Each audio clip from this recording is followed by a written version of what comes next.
Audi revealed the new RS6 Performance Edition model.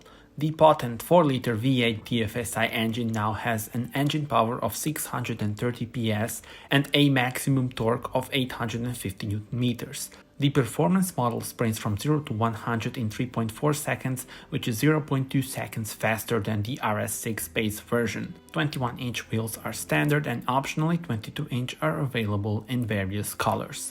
The RS Dynamic Package is standard equipment in the RS6 Avant Performance. The RS Dynamic Package Plus is also available as an option. It raises the top speed to 205 km/h and includes an RS ceramic brake system. Car will be available from December 8 and prices start at €135,000.